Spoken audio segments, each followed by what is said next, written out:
afternoon. Welcome to the City of Urbana Arts and Culture Commission meeting on Tuesday, April 9th, 2024.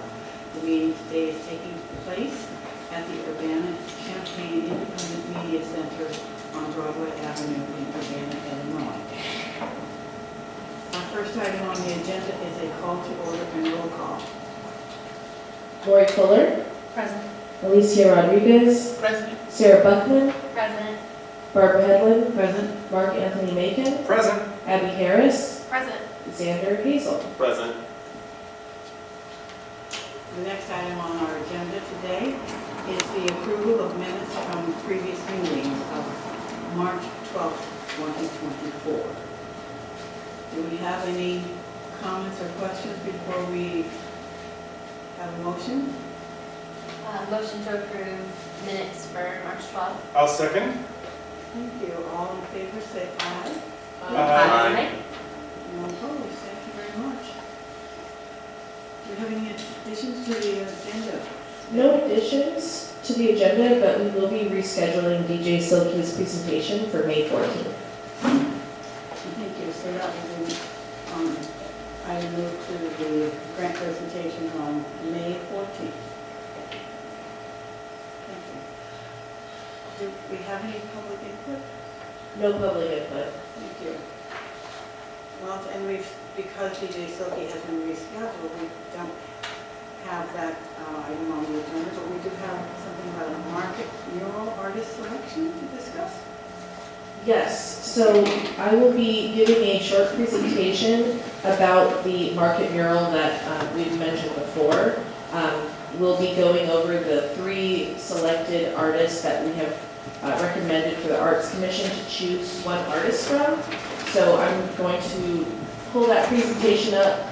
We can take a look at the project and the selected artists. Oops. And we can have a discussion on anything you guys would like involving the artists. Give me one moment.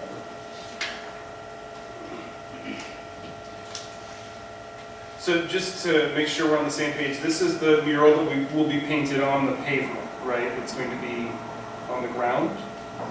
Yes, this will be the mural that is right next to the farmer's market, or Okay. Urbana's Market at the Square.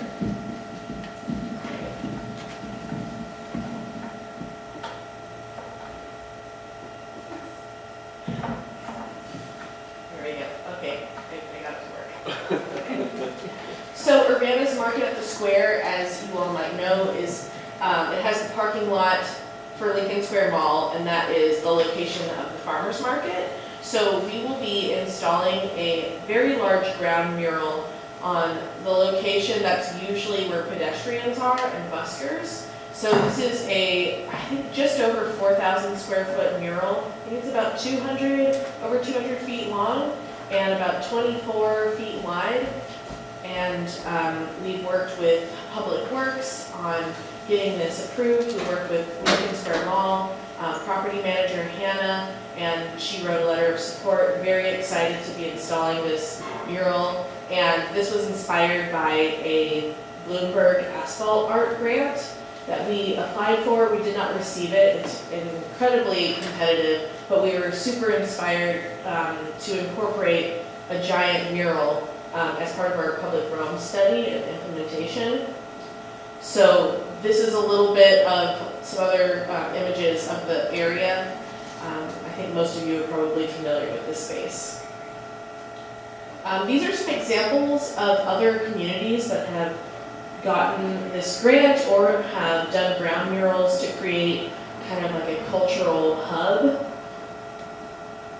Here are more examples of how really brightly colored painted spaces can not only bring people together, but it's also a way to keep pedestrians safe. So by creating a space that's very brightly colored, there's more of a chance that cars are going to be more cautious passing by. So there's multiple reasons why this is a really exciting project, especially since the farmer's market is sharing a space with a parking lot. As soon as it's noon and the market's over, cars are using that space again. So it's the most heavily trafficked area that doesn't have tents is that long alleyway, the north row. That is the area that we decided to go with. The artwork will be implemented in phases, so the artist that's selected will be working with staff, myself and Brian Heaton at the Farmers Market to develop a really exciting concept and design. And that design will be gridded out and basically put on the ground using a paint by numbers sort of situation. So you can kind of see in this picture on the left where the artist is adding chalk to kind of map out what's going to go where.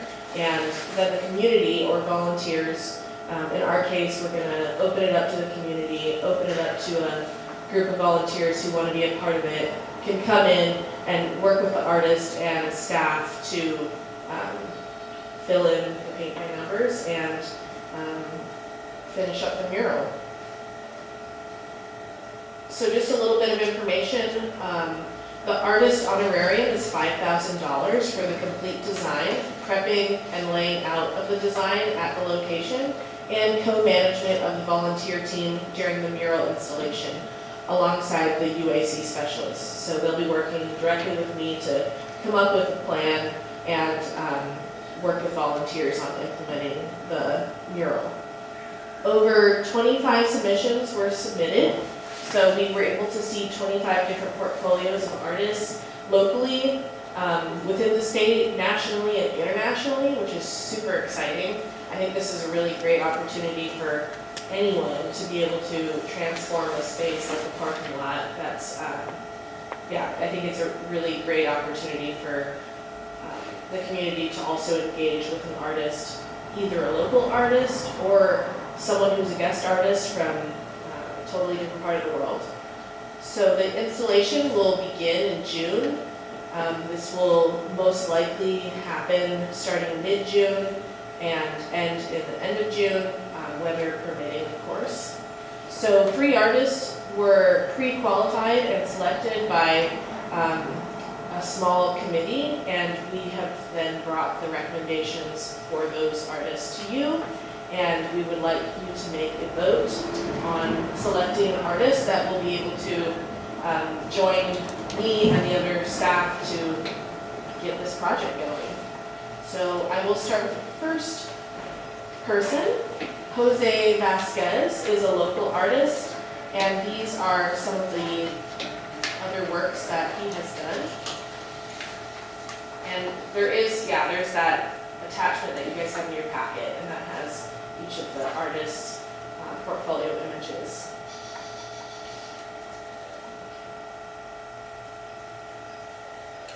Local to Urbana or Champaign? Yeah. I believe he lives in Champaign or the CU area.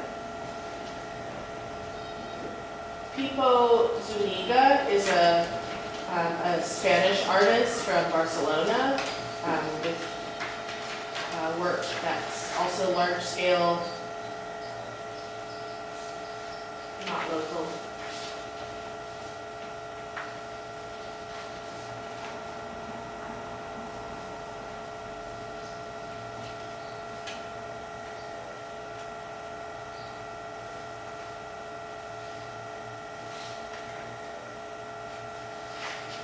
And the last artist is Cameron Robb, I think is how you say his last name, and he is also local to the CU area.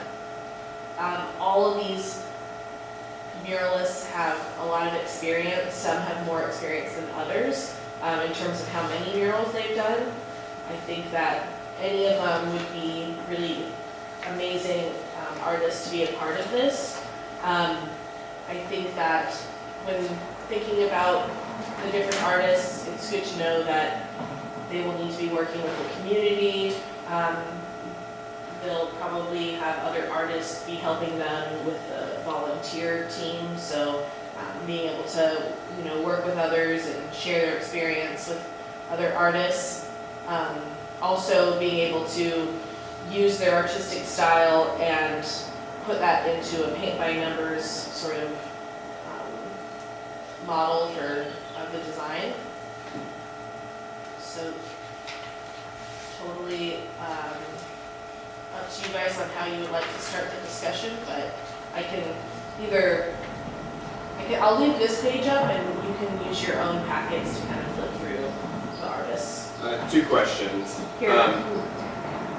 Yeah. Can you move? He can hear. Can we hear him? Yeah.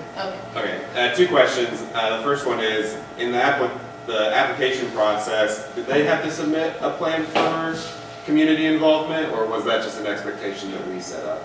It's just an expectation, and the artists were not asked to submit a design either. Right. Just because we're trying to practice not asking for art to be made with proposals, but to submit your past experience and portfolio images. So, yeah. Okay. And when it comes to asphalt art, are there any special considerations we need to make for, I guess, the longevity of those pieces, different from, say, something on a brick wall or something like that? Yes, definitely. So I've been working with Public Works. They're going to be filling the cracks of the area where the mural is going to be in May. So we'll be able to have that space nice and taken care of in terms of the cracks, because you would just be soaking this crack up with paint, basically. Essentially, the process that we have chosen, because there are different ways of doing things. If you're all familiar with the white and yellow lines that we have on our roads, that is installed with like heat, and it's a totally different process than just regular paint, so we're not going to be doing that. That takes like a professional construction team to do those, and some of these murals that we'll see across the world with asphalt will use that, but those budgets are, like $100,000 or something. So we will be using primer that's meant for outdoor, like ground treatment. We'll be using high quality acrylic paints and possibly sand, but I don't think that that's actually something that we'll need to do with the texture of the road that we have. So some people think, oh, is it gonna get slippery? Typically, unless you're using like a super glossy paint on smooth surfaces, then that might be an issue, but it won't be an issue for people slipping. I have a question also. Do all 3 of these artists have experience doing murals on asphalt? I don't think I think that the only applicant that has experience doing something on the ground that they have shown in their portfolio is Pipo, and this is a very large space that looks like it's on concrete or cement. So I think that choosing someone who's experienced is going to be really important. They're all experienced, but someone who can adapt to different surfaces. I think a lot of artists work within multiple mediums. I think almost all of these artists use spray paint and do different types of paints with their work. So I can imagine that they would be working with me on any concerns with that. Another question I had was, how much would it be to get new asphalt on that zone? Too expensive for? I was given some estimates recently in an email from Tim Cohen, who is the Public Works head, and it's definitely out of our budget, and I don't think that I think that the project doesn't necessarily outweigh the extreme cost that it would be, but I think that in the future, if we end up doing more and more work needs to be done in certain areas, I think that's something that we would probably consider. But I think this specific area seems to not really require much more. And I do want to just say that with these murals, I think that the lifespan, just based on the research that Bloomberg has done, is that, nothing is absolute and forever, and especially anything that's on the ground. So a lot of these asphalt art murals that aren't done with that, really high heat technology are gonna last between like 2 to 3 years, maybe more. And in the call, it also talks about maintenance, so maintenance after 1 year, maintenance after 2 years.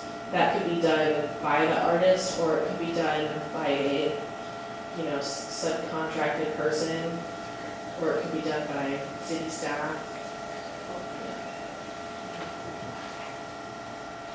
So the city is covering let me back up, so the honorarium that the artist receives, they're not covering supplies, the city covers those? Yes, this honorarium will be given just to them for their time and for their design work and all the time that they're gonna, be there with the volunteers. If they want to stay for the celebration that we're gonna have. So it's really an award. And then there's gonna be another $5,000 for the supplies, for bringing the community together, making sure everyone's, not out in the heat. Right. You buy some sunscreen, things like that. So, and this is all being covered by money that's for the public realm. So what is the timeline for the completion? So an estimate is gonna be the end of June. If it rains, we will have to hold off maybe a little bit, but I believe that even with rain, if the primer is put down and then it has time to dry, we're doing things in phases, so hopefully that helps. Another question. What about travel and lodging? I guess that would really apply to Depot. So that would come from, they will be getting their first half of the stipend or honorarium, and then the second half will come after they've completed the mural. So that artist can use their stipend to pay for their flight. I definitely will be working with the artist on accommodations if needed, but the travel would not be covered. Okay. I was thinking, because we have this landmark hotel, I didn't know if there's any arrangements that could be made to, if the commission decides to pick someone who's not local to help cover those costs. Yeah, and there are some connections and relationships with other hotels in the area, but yeah, I don't see it being a problem. Okay. The only difference would be that if we chose a local artist, those funds would return to our community, whereas if we choose someone from out of the community, those funds would not return to our community, most likely. I would say that there's different benefits monetarily speaking. The money would technically be going back to a taxpayer within the county. I think that there's also value in bringing artists from outside. An artist can come from outside, work with local artists, be connected to someone halfway around the world. And specifically muralists are always traveling. They're always doing work in other places. And so there's benefit in that too. Another question. Of the 24 applicants? I think it's like 27. Okay. Yeah. How many of them were local? Or regional, I should say. Regional. Or statewide? I would say, let's say maybe like 15. Okay. Yes. And I would say regional as in like central Illinois. And then there were some Chicago people as well. Okay.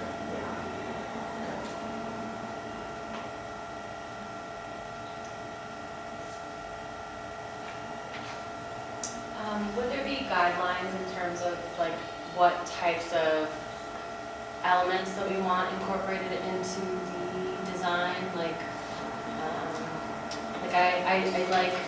I think all of these, I think all three of them are very talented and have different unique styles that would look interesting for this project. I do really love the people element. I think the quality of work of Jose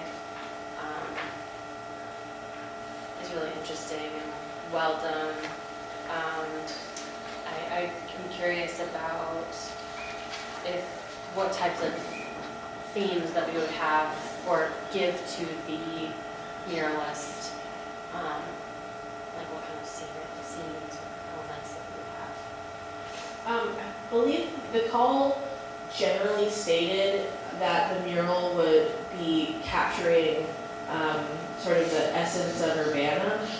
We left it very open because we didn't want to sort of like force any sort of concept. You know, we're not looking for only vegetables or something like that.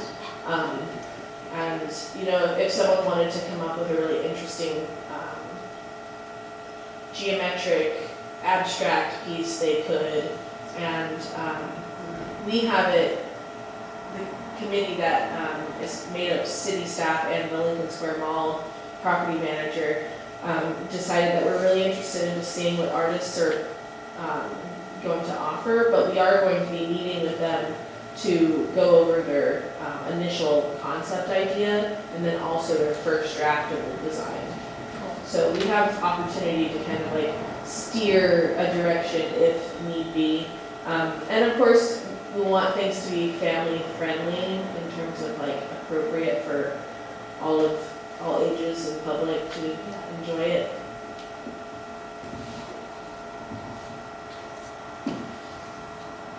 Are there any architectural concerns with the design? I'm thinking of the boxes outside of the pull-out, for example. Has there been any consideration of the whole general look of the mall and how this would fit into the circumstances where it's been replaced? I think that we are interested in bright colors, and I think that there's no like color palette that we're trying to push onto an artist, but there might be projects down the road that use whatever colors the artist is interested in and using to possibly have more engagement. You know, we might be adding seating, or you know, there might be something in the future that kind of ties in. But as far as you know, it matching any other mural that's nearby, I don't think that's something that we're going to be focused on. And I think that's kind of the beauty of just continuously popping up or having more murals pop up, is that they're all going to be different and different artists, different styles, different colors. So this isn't like it is paid for by the city, but it's not like a city project where it's like everything's going to be the same color in all the areas that we're working on stuff.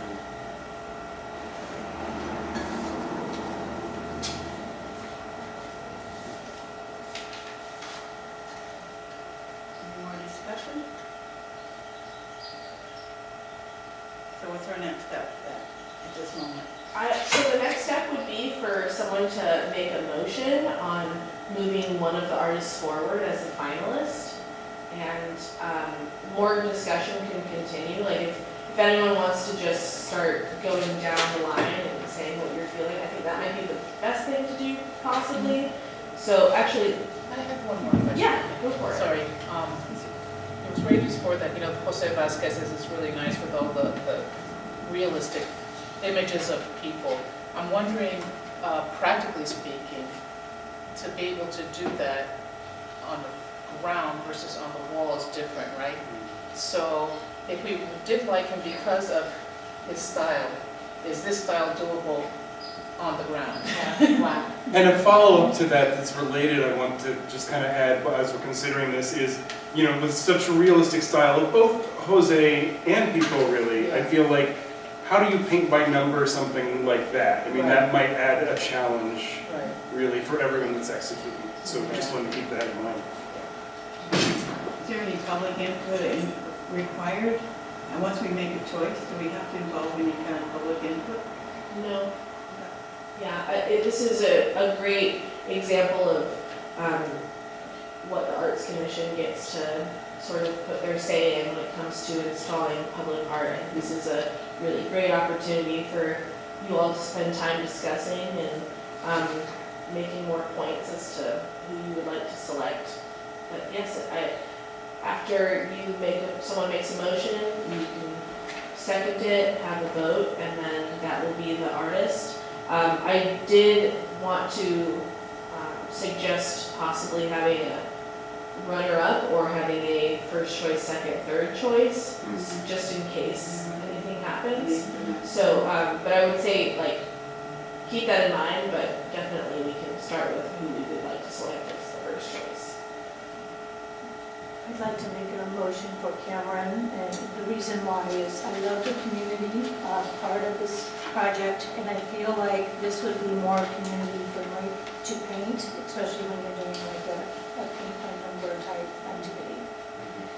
I will second that, and for similar reasons. And I mean, also, I think that mentioning, that we want this to kind of have the spirit of Urbana, I think having a local artist that knows Urbana well really helps in that regard.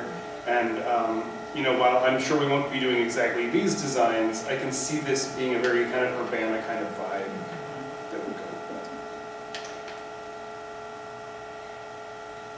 Anyone else want to make a suggestion about another author? Artist? Do we have a second to consider this person?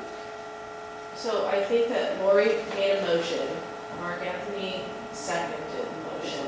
If anyone wants to suggest something else or make a different motion, We have to say absolutely, we first. can say that too. No. No further discussion? Should we take a vote on this motion, please? Should we get down one by one? Or do we want to do it all encompassing? We could do it one by one if you'd like. Either way. I don't know what the protocol is in this particular case. We've not done this on the commission before. I think that if you would like to if someone would like to make a motion, Well, she did. We had first and second, so we I can. think that you can vote together. Yeah, I think the standard one would be fine. Yeah. Well, all in favor, say aye. Aye. Any opposed? Thank you. So the suggestion was for Cameron Robb. All right, so Cameron Robb will be selected as the first choice. And then would someone like to make a suggestion or make a motion for a second runner-up and then third place?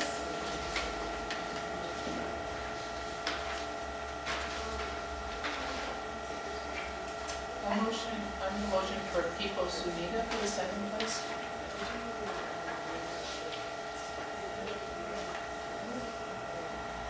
My concern again is if it's more realistic with Jose's, it might be more difficult to do on the ground without seeing a lot of,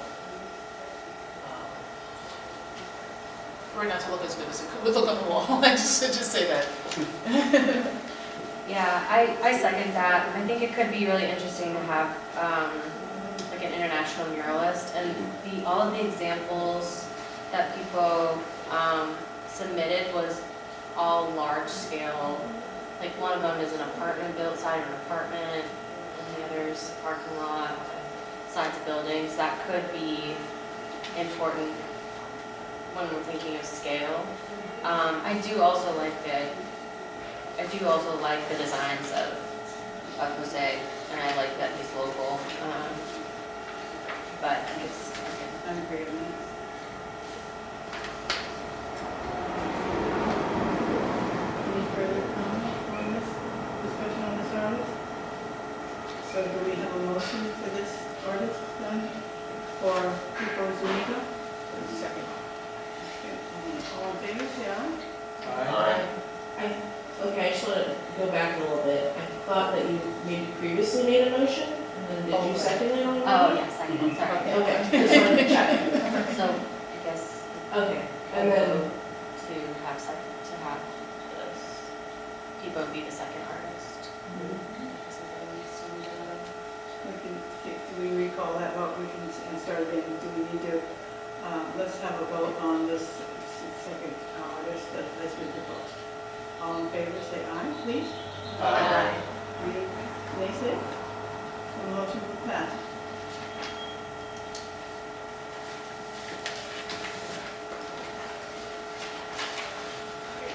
Is it possible to see, like as work gets developed with Cameron to see and be a part of the initial look at the design, the initial mural design as a commission. Yes, I think that, shall he accept the award of this project, that we could do an update during the May meeting and see wherever we're at, we could present together whatever we have at that point. That sounds good. Well, then the offer of being made, does it have a suggestion for several design ideas for us to review? Or would it? I don't think so. Carte blanche? I think that just due to the nature of the parking lot being leased by Lincoln Square Mall, we're probably going to keep the committee that's working on the project. Because just again, trying not to have artists do too much work. So I think that by focusing on one design that we're working on together, so it might be a little bit too complicated for them to come up with multiple designs and have it brought to the commission. Just, I'm thinking about the schedule. I think we only meet once a month and the mural's going to be installed in June. But if anyone feels really strongly about wanting to see the design at its draft state, we could have a special meeting or something like that, but we would have to reach quorum and stuff like that. It might be worthwhile thinking about it, just because if we don't want to spend a lot of time and materials and then decide that we don't like it. Yeah. Well, I think that the motions and the voting that's happening now is trusting that the artist that we're selecting is going to be able to work with the city staff and Hannah, the property manager of the mall, to create something that will be great for the community. Because chances are, with all art, someone's not going to like it. And if it's someone on the commission, that's that. Well, the other commission, the committee that's been working on it might have some thoughts along that line, so. Yeah, but I definitely would love to bring wherever we're at to the May meeting, some updates there. I would say too, and going back to my question about the other artists that are local that submitted, I would love to see some additional programs for, I guess, aspiring muralists as well. So I do look forward to that, and anything we can do to add more muralists to the talent that's here in town and in the county, I think would be wonderful. Absolutely. Yeah, depending if there's money, I don't know if there's money, I know we said that there's 5,000 for the artist, and then there's an additional 5 for materials, and so depending if there is opportunities, like Xander had mentioned, where one of the days could be almost like a work. I know a lot of the work that will be done will need volunteers, so if there is a designated couple of times that could be specifically promoted for aspiring muralists or artists that want to learn this art, this media, that would be a cool opportunity. Yeah. My hopes are that when we kind of put out a call for a volunteer team, I'm really wanting to ask other artists in the area to be a part of that. I think that the more that artists are able to spend time together, especially in a community like ours, you're networking, you're getting to meet like-minded people, and then also being able to say, I come to this farmer's market every single summer from May to October, every single Saturday, and I got to be a part of that mural there. Yeah. I got to paint that blob over there. So I think that it'd be really great to kind of focus efforts on who's going to be coming in to be a volunteer. And I'll definitely be sharing more information and giving dates when there's work days and stuff like that. So, and we're going to make it really fun. So, we're not going to let anyone dry up like a raisin when we're out there. We'll probably have some tents for shelter as we're working on it. So fun volunteering. The last thing I wanted to say is if there are, I see there's a lot of like kind of futuristic or like more abstract imagery in Cameron's work, and I have seen, I'm familiar with some of his work, and it's really interesting. I think my only encouragement would to be using more community imagery in the design. So that would be my only recommendation. I'll write that down as a recommendation. If anyone else has any notes that they want to send, we can always like chat about that, or I can chat with the artist about that. I know that the committee choosing the pre-qualified muralists definitely had some notes about, you know, various artists on will they be able to posturize their image, or will they be able to work well, or that sort of thing. So I think that that's totally something that's worth bringing up, is how can the style be adapted to be more of the essence of Urbana town we posted in the past. Do we have any other projects for murals on the docket yet? They're in the works. Every once in a while, you know, now that we're all, have this idea in our mind, I drive around and I walk around, I see certain buildings and go, oh, that would make a beautiful mural. Yeah, I think that the mural projects are, it can be really slow, just because every single wall that you see is either owned privately or it's owned publicly. And if it's owned publicly, who's it leased by? If it's owned privately, who's actually running the show? So there's a lot of conversations to be had, but there are more projects that are in different phases on the way, and you will see more updates on that. Might make a section on the staff report that's just murals. Cool. How's that sound? Right. Well, I had a thought about, years ago, there used to be banners. Different arts groups had banners that hung from the city lights. And I sometimes look at different places and I wonder, there's so many arts groups in this community that might want to sponsor a place, or they want to use a place for advertising, whether it's a theater group or a dance group or a musical group, or other community-minded or community-based and minded groups. We might want to have a little, I used to think about it every time I drive into the Granite Center, there's all those ugly posts supporting the Granite Center. Why can't we turn that into a mural project, or each organization that presents in the Granite Center have they sponsor one. So, you know, we have this vitality apparent in our city. I don't know if we can save some utility boxes for something that might be sponsored by a group that would want to support a covering, for example. I know that there are definitely, there's definitely language in the arts grants and in different documents that don't allow us to fund commercial projects, and that would be considered a commercial project. They would pay for it. Oh, but they would pay for it. Yeah. Possibly. You know, it's an advertising cost for them. Possibly. Yeah. I would say that that's a very interesting idea. Again, it would be, you know, the locations that we have space are far, you know, and few between, just because it's a hot commodity to be able to have a wall that you can put a mural on, or to have a utility box. There's only so many that are owned by the city and not IDOT. So we only have control on a select few. So I think that it would be a long process, because some other organization would probably be like, oh, how complete it?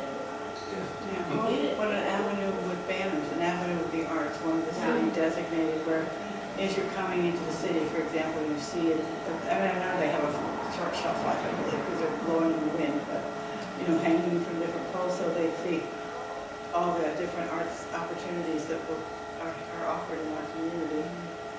I'll look more into that, just because, like, I know that that would be commercial, but what are the ways that it could be done? Like, how could art still be included in it? And to promote all things Urbana, that's one of the ways we attract people here, is let them know all the things that you can do and what we offer.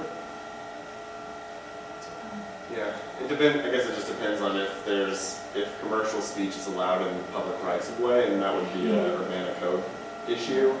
But I know that there are downtown districts that will do competitive banner programs where it's not commercial speech, but it is graphic design that's printed on a vinyl banner to designate a certain district or neighborhood.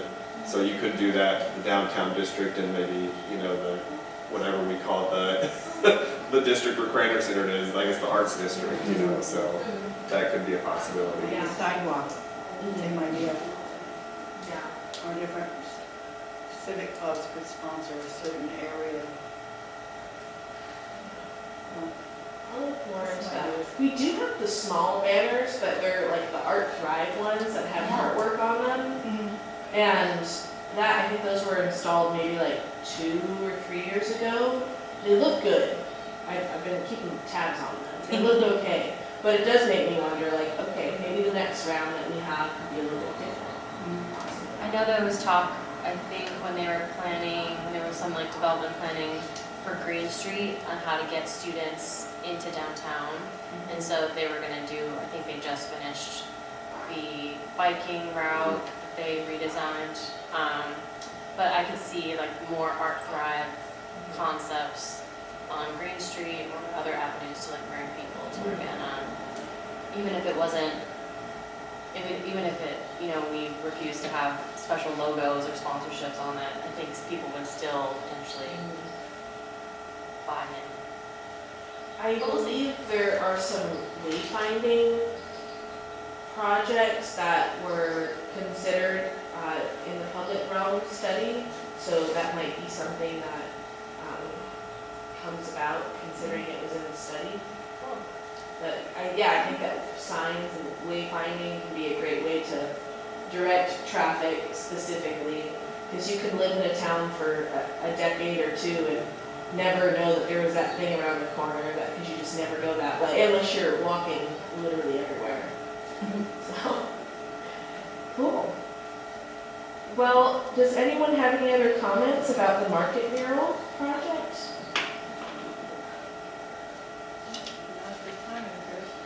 I think just that I'm impressed by all of them, and if we can find opportunities for Jose Vasquez in the future, I could definitely see him being a fabulous option Yes. for other murals.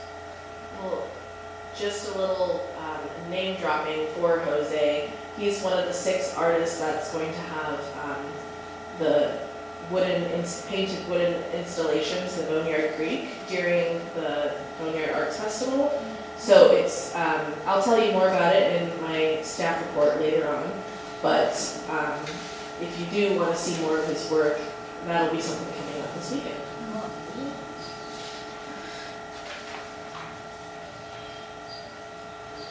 So are we ready to move on, looks like, to the new business, which is the tier? I'm hoping it's picking me up anyway. I've moved it so many times, it just keeps thinking. Thank you. I think we're ready for discussion on the Tier 3 grant awards.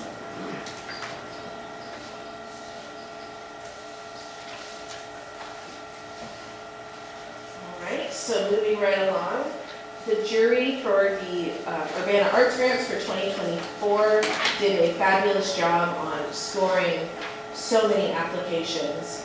There was a historical number of applications that were started, submitted, and it was just really amazing to be able to see that over 100 applications were started, where typically in the past couple years it's been about 65, and 65 applications were submitted, where in past years it's been around 40.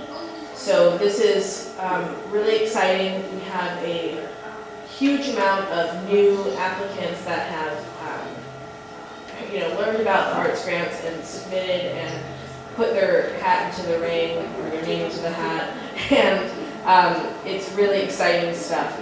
But first, before sharing the awarded Tier 1 and 2, I have recommendations for Tier 3 based on the jury's conversations and scoring. The Urbana Arts and Culture Commission's grant program offers artists and artistic groups supported funding towards creative projects within the city of Urbana. In this 2024 cycle of its Urbana Arts Grants program, up to $90,000 is available to be awarded to artists, arts organizations, and festival presenters for creative projects that enrich the lives of Urbana residents and visitors. The Tier 3 grant category supports special events and festivals with the city of Urbana, offering between $5,000 and $10,000 in financial support. In the Tier 3 category, $15,000 was allocated to be awarded to the festival and special events presenters. The Urbana Arts and Culture Commission received 9 Tier 3 applicants this cycle, but only 3 met the 2024 Urbana Arts Grants guidelines to be considered for review. The next step is for the Urbana Arts and Culture Commission to make the funding determination in this category. So if you would like to look at the memo that I just read in your packet, you might all have that in your hands. The commission may either approve the recommendation of the Tier 3 arts grants. They can approve the recommendation of Tier 3 arts grants and permissions, or they can deny the recommendations of Tier 3 arts grants. Please note, commission members may vote on the Tier 3 Urbana Arts Grants recommendation as a whole, or each grant recommendation one by one. So I will read the recommendations. And these are based on, again, the jury's, basically their scoring and their deliberation. So the first one is the 2024 Champaign-Urbana Folk and Roots Festival presented by Champaign-Urbana Folk and Roots. Funding recommendation is $5,000. 2024 Pygmalion presented by Fine Bersoni Incorporated. Funding recommendation $5,000. 2024 Pride Festival presented by Uniting Pride of Champaign County. Funding recommendation $5,000. So at this time, a motion can be made to approve either one at a time or all three as a whole. Do we have to have any discussion or commentary before we do that?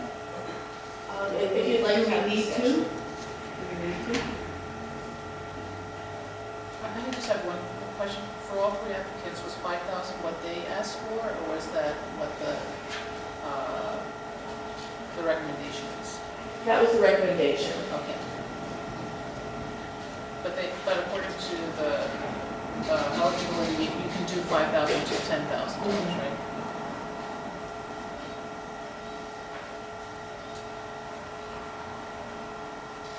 Would anyone like to make a motion that we approve all 3 at one time? I'll make a motion to approve the recommendation of all 3 Tier 3 grant applications. Do we have a second? I'll second. All in favor, say aye. Aye. No, any opposed? The motion is passed.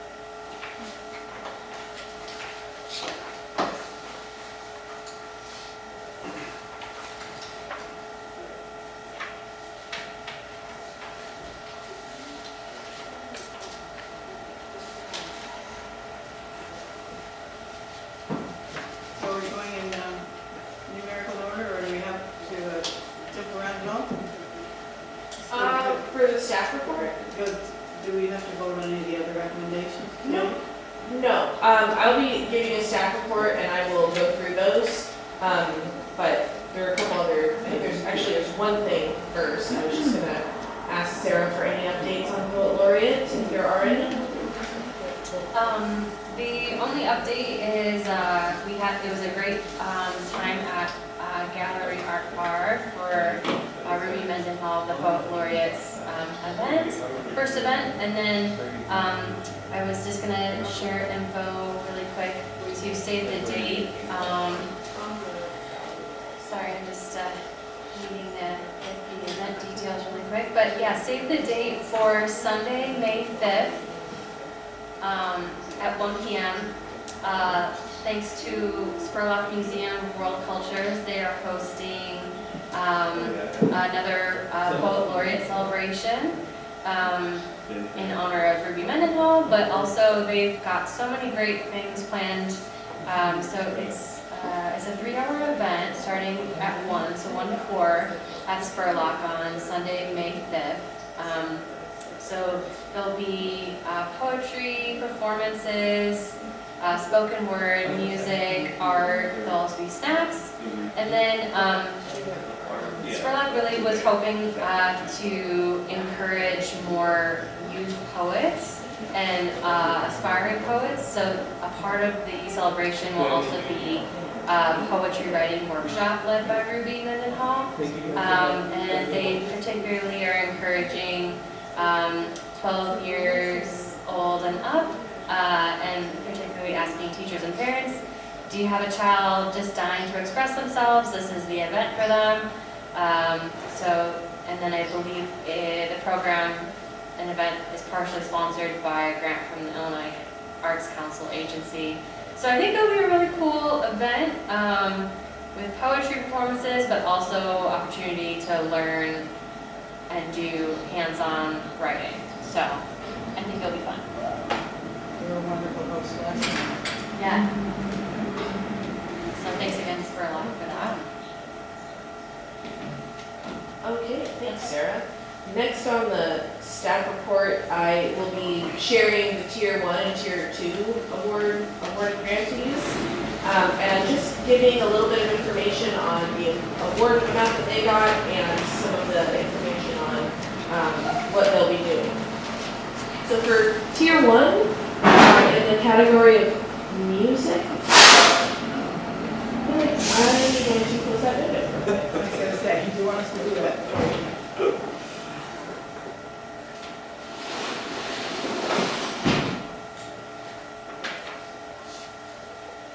Here we go, nice and quiet.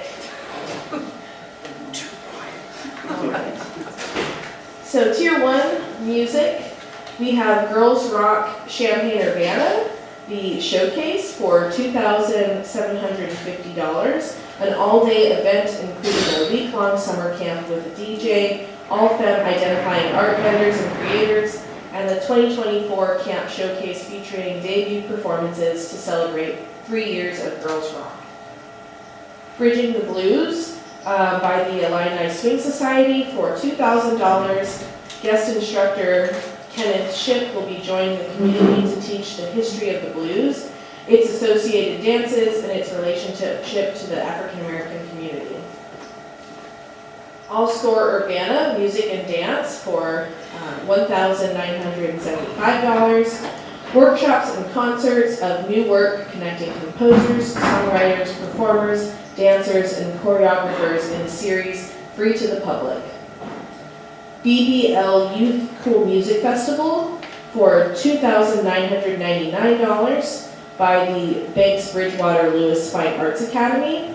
Youth performers are invited to rehearse and perform music featuring Afro rhythms, jazz, and hip hop. Musicians and vocalists will learn and perform music for those pieces.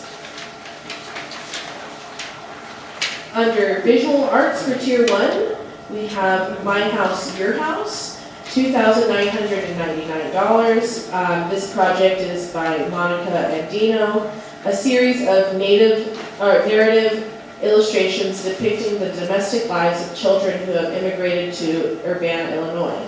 These will be a collaboration by families with diverse backgrounds to shed light on culture and memories. Deep exploration within elementary art for $1,000 by Les Coots and Dr. Williams Elementary. Elementary students will explore multiple focus groups of particular interests, including painting, crochet, fiber arts, and more. Harmony Through Beads, a vibrant tapestry of global diversity for $2,690 by Viviane. An immersive community initiative inviting residents to join in a series of beadwork workshops guided by local artists, resulting in a quilt-style mural that mirrors the diverse fabric of Urbana. The next is Paint at Your Pace for $2,500 by Prism Studios, a weekly free community painting program that is self-guided, open to all levels to explore their creativity in a relaxed setting. And I believe that's happening here at IMC. Mixed Signals, a multimedia digital art showcase for $2,345, submitted by Nikki Reynolds. Digital Arts Showcase offers a curated display of artists' work encompassing video installations, interactive digital media, and live performance elements. Big Hug Urbana for $2,344 by Tara Jaggers, a community mural group painting project for all ages that will take place on a Saturday morning during Urbana's Market at the Square. The finished mural will be placed on display at Lincoln Square Mall. Welcoming Week for $2,500, presented by UIUC's YMCA New American Welcome Center. The 8th annual celebration of cultural diversity and inclusion, led by New American Welcome Center, including a kickoff event with immigrant performers, artists, and speakers at Lincoln Square Mall. Moving on to Tier 1 performance category, Free for All for $2,000 by Urbana's High School Drama Club. The Urbana High School Drama Club's project ensures that all families, students, and community members have access to attend free drama productions for 2024.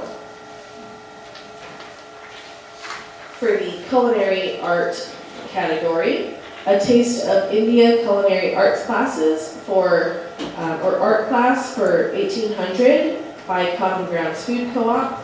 A culinary exploration with dishes representing different regions of India. Classes will be streamed via Zoom with 40 participants receiving free meal kits. And under literature for Tier 1, Read Across America for $1,000, put on by the Urbana Park District. A celebration supporting children with literacy activities from over 40 local partners. Free books and a tote bag to gift those who attend. Next is the Youth Literature Festival for $1,500 by UIUC's Center for Education in Small Urban Communities. The event brings together national authors, illustrators, poets, and storytellers to share their craft and enthusiasm for literacy with local children and teens. So that's everything for Tier 1. Moving on to Tier 2, music events and workshops. Urbana Pops Orchestra's 15th concert season for $4,300. Urbana Pops Orchestra, full orchestra concert, free to the community with a diverse range of music. Additional educational opportunities for young musicians. Next is Fiddle and Jam Weekend for $4,500. Community Center for the Arts is putting this on. An immersive weekend of fiddle workshops, jams, and concerts for all ages with a focus on Black Midwestern fiddlers and guest fiddlers and folklorist Charlie Walden. Rose Bowl Aftermarket for $4,500 by Rose Bowl. Saturday afternoons in downtown Urbana with live entertainment, pop-up maker markets, and other collaborative work. Unmute and Level Up Sound Engineering mini course and concert series for $4,500 by Urbana-Champaign's Independent Media Center. This project will provide free instruction and hands-on practice for beginning and intermediate level sound engineers who identify as women, trans and non-binary, and POC members of our community. For art events and workshops, Creativity on Wheels for $4,999 from Family Service of Champaign County. Meaningful art engagement activities for elderly adults to encourage community building, reduce feelings of isolation, and improve mental wellness and self-expression. What's Your Story for $3,550 for the Urbana Free Library.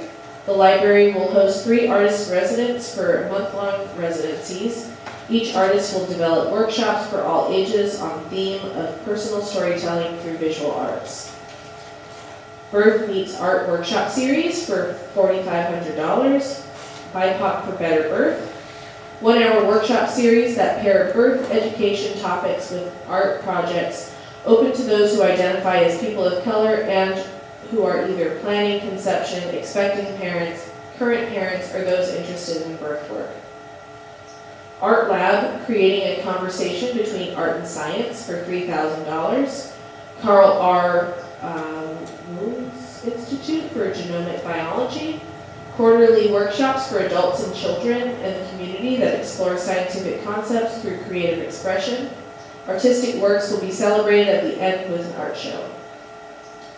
And for cultural festival, the Taste of CU Black and African Arts Festival for 2024 is receiving $2,702.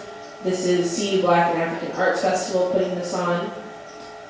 It will be a family-friendly cultural festival featuring music, dance, art, vendors, business expo, speakers, and more that highlight African and African American heritage. And the last, under performance for Tier 2, is the Principle of Hope Circus by Bread and Puppet, receiving $4,500. A theatrical performance of the Principle of Hope Circus at Cannonball Hill in Crystal Lake Park, in partnership with School of Designing a Society, Cunningham Township, and the Urbana Park District. So that is a lot of programs. We had 26 programs awarded this year, which is more than the past years, and looking forward to seeing what everyone gets done. And have they already been notified that they've been given these? This was the first announcement, Okay. and folks will be receiving their letter for notification tomorrow.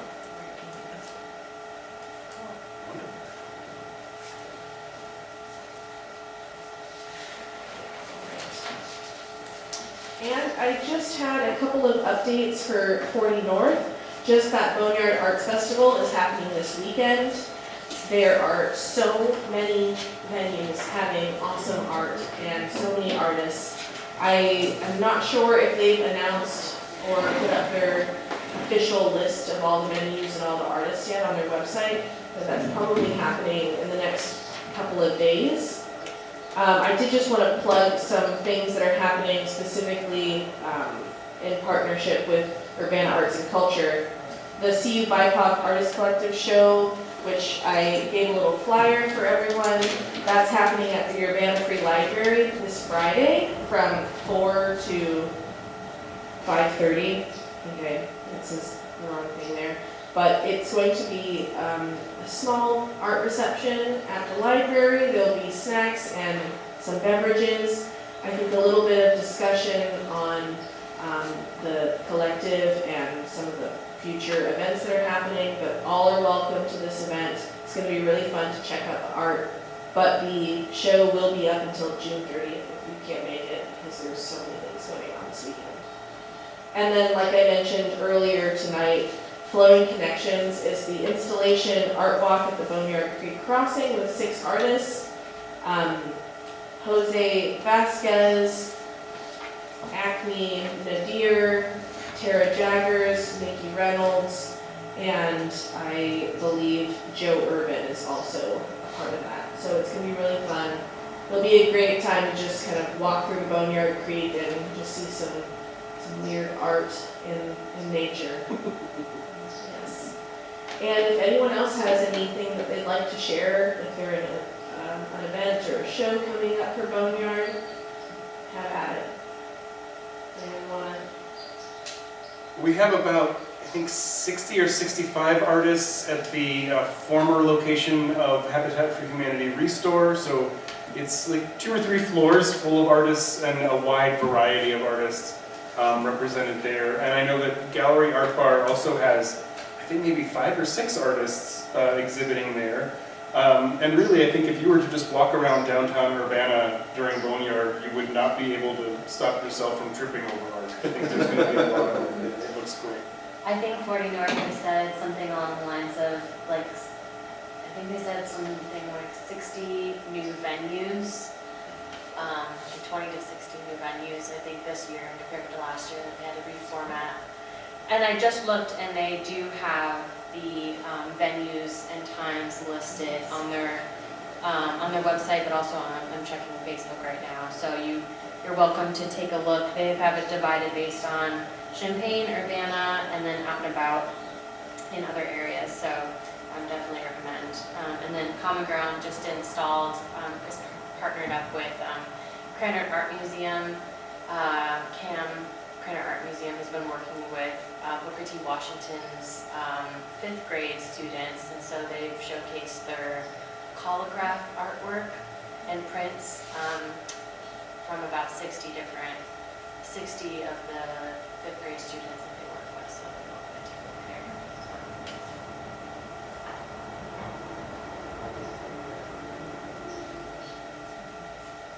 I don't have anything to promote, but I just wanted to say thank you, Vivian, for all the hard work that you've done with the arts and culture grants. I had the privilege of being on the review committee.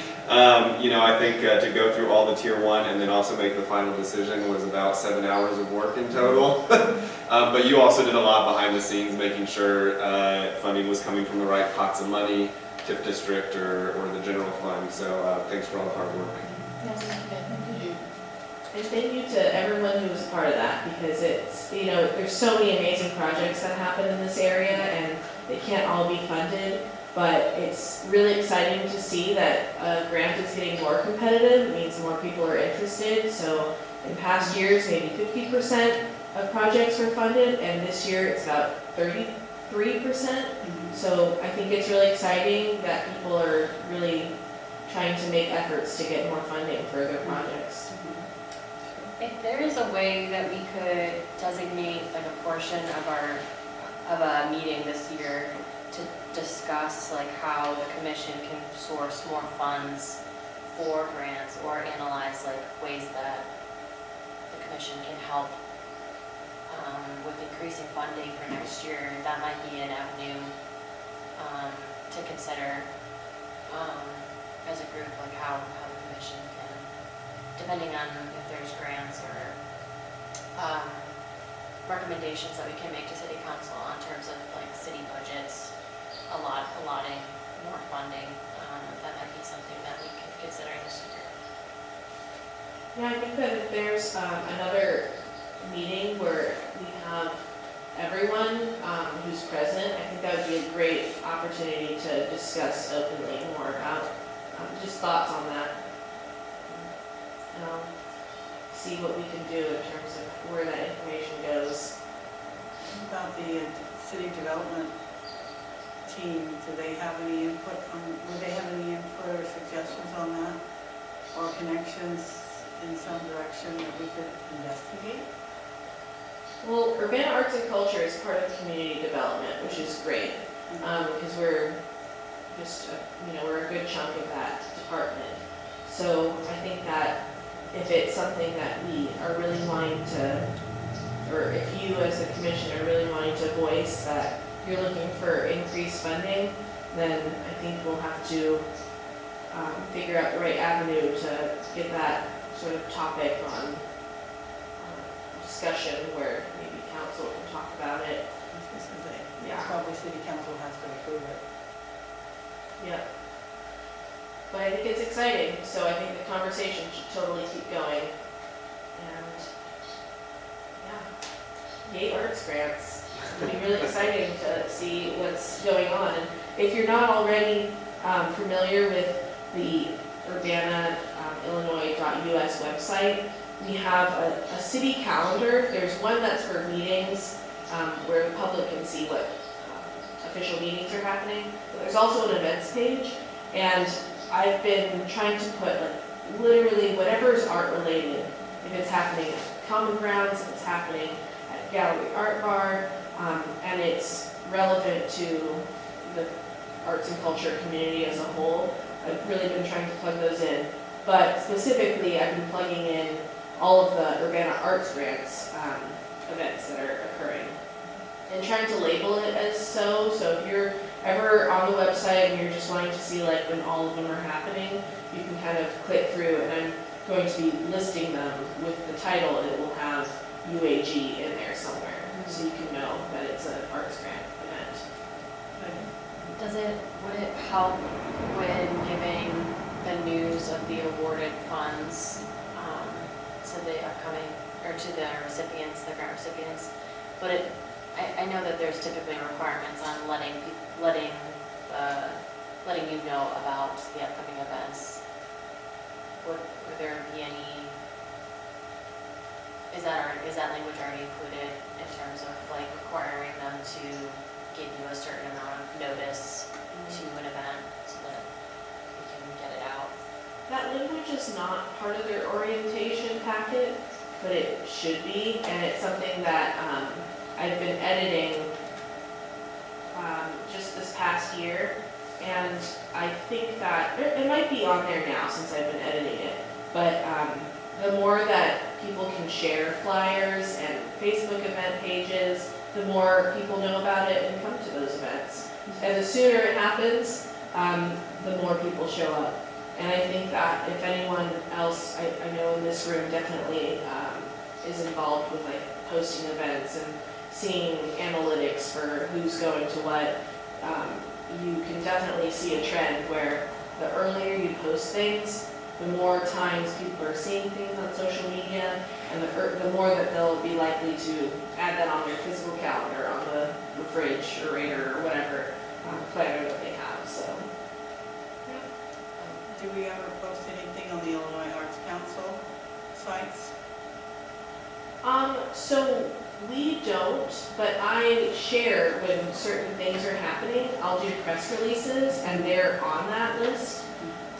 They're also really awesome folks and they've been sharing some of the things that I've been posting. So when we had our arts grants, they've been sharing that it's happening. So it's a really great connection to be so close with the Arts Council agency, and they've been really supportive of Urbana arts and culture projects, which is great. That kind of shocked me at first. I was like, oh, they shared our posts. How exciting. One last thing that I was just thinking about is there for funding, one of the things I was curious about is for the grant recipients, using the funding, it has to be on completely free programming. Is that right? So the funds that they're using towards their program, whatever that is, has to be a program that is open to the public for free. I believe that if they have a project, the majority of the programs must be free and open to the public. And when they're reporting the receipts, which is with the grant money, they must be reporting on those free events. Okay. So CU Folk and Roots might have multiple sponsors, but what they're using our funding for needs to be for the events that are free and open to the public. Great. That's pretty much been the language ever since we formed the committee. It Yes. hasn't changed. I think that the exact language in the guidelines is majority of the programs, and I think that can be vague, but I think that it's kind of something that we have to keep an eye on. And a lot of recipients will send emails asking, okay, well, we got to change the venue, we're thinking about doing it here, but this circumstance or whatever, so they'll try to ask for information, and it's kind of up to city staff, myself, to answer that and kind of deliberate if that's following the guidelines or not. And I noticed that Urbana High School Drama Club, their grant is for making access to the plays free. So they're just trying to make their plays more accessible, because in the past it's always been buy tickets to attend, so they no longer want to do that. So our grant is basically covering free entry for everybody into the plays now. Is that what's happening with Urbana High School? That's what's happening. And that's a great way to share performance art with all of Urbana. I think that it's open to the public, their shows, so I think maybe some people might think, well, you have to be a parent or family, but you don't. You can go to those shows. And I think that opening the tickets up as a free opportunity to the public is really exciting. Because they got some cool shows that they do.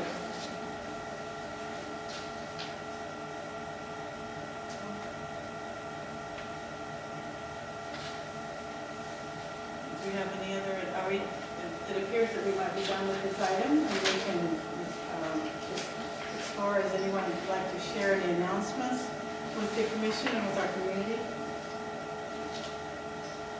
Would you like to talk about what you did this morning with your students? Oh, the field trip? Yeah, we took our International Prep Academy in Champaign. We took our fourth graders to the CUSO at Cranard. They got to listen to about 45 minutes of some really great music. This is the season where the Champaign Urbana Symphony has their educational programs, and they traditionally reach about several thousand students every year. And it's wonderful to see them, and they get involved with the program, and we try to be very interactive with them so that they're enriched by live music.